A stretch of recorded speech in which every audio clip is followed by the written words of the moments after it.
उसके बाप की शादी हुई कांग्रेस के शासन में, उसके माँ के बच्चे हुए कांग्रेस के शासन में, उसके बाप की नौकरी लगी कांग्रेस के शासन में, उसने पढ़ाई की कांग्रेस के शासन में, उसके बाप ने पढ़ाई की कांग्रेस के शासन में, है ना। नरेंद्र मोदी के शासन में तो तुम में से किसी के बच्चे भी नहीं हुए। अरे मोदी जी से अब खुद तो पूछोगे तुम कहाँ पढ़ने गए। और सुनो एक कड़वा सच और सुन लो जरा, मोदी की मुझे उस चाय की केतली बताओ जरा, कहाँ रखी है वो, कहाँ रखी चाय की केतली, वो कौन से म्यूजियम में अब देश में से ना सिर्फ मोदी भाग रहे हैं, समझ रहे ना। ये पहले ललित मोदी भागा, फिर नीरव मोदी भागा, अब नरेंद्र मोदी भागेगा। मोदी जी को ही भगा देंगे। जिस दिन बीजेपी सत्ता से हटेगी सबसे पहला व्यक्ति भागने वाला नरेंद्र मोदी होगा देश से। हाँ। जिस दिन सत्ता से गई इतने घोटाले घपले सामने आ जाएंगे कि ये इनको मुंह दिखाने लायक नहीं बचेंगे। जिन जिन के सामने अच्छी छवि लेकर घूम रहे हैं ना ये, और आपको बुरी लगेगी मेरी बात, मैं थोड़ा सा कड़वा बोलता हूँ, अपने घर का भी मैं इसलिए बुरा हूँ कि मैं कड़वा बोलता हूँ। आप भी बेरोजगार हैं उसके शासन में, और जो आदमी कांग्रेस की बुराई कर रहा है ना, इनमें से कोई भी आदमी अगर मेरी बात का बुरा मानता हो तो भाई मैं उससे हाथ जोड़ के माफ़ी मांगता हूँ।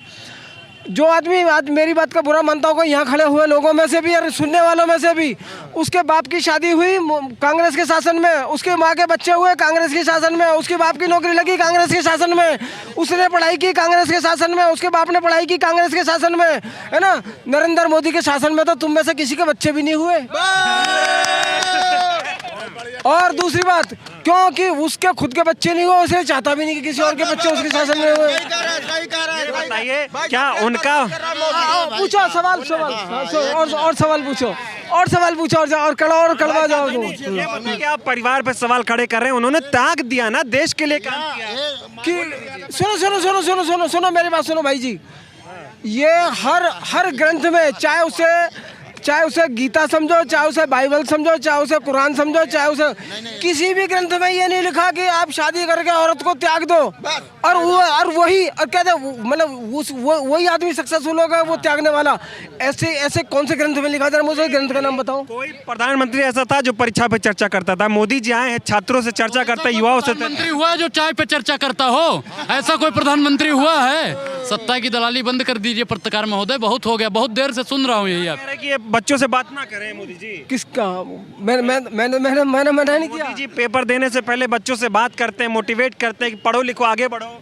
अरे मोदी जी से अब खुद तो पूछोगे तुम कहाँ पढ़ने गए। और सुनो एक कड़वा सच और सुन लो जरा, सुनो एक कड़वा सच।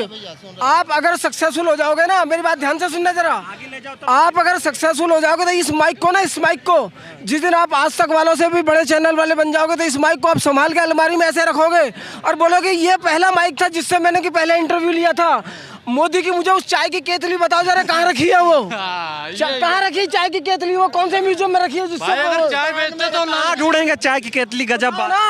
अरे भाई उसके लिए तो वो आइकॉन है, उसके लिए तो वो आइकॉन है। बताया जाए कौन से म्यूजियम में वो चाय की केतली रखा है। भाई साहब कहने क्या मतलब है, मोदी जी झूठ बोलते हैं।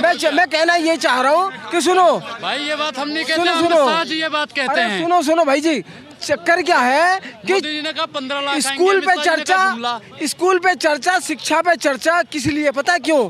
क्योंकि वो ये बताना चाहते हैं कि भाई मैं तो पढ़ने ही नहीं पाया था। वो ये जो डिग्री उन्होंने स्मृति ईरानी की दिखाई वो सब फेक निकली, जो अपनी दिखाई, अपनी का तो डिग्री की बात ही नहीं करते, वो डिग्री है उनके पास कोई, है ना।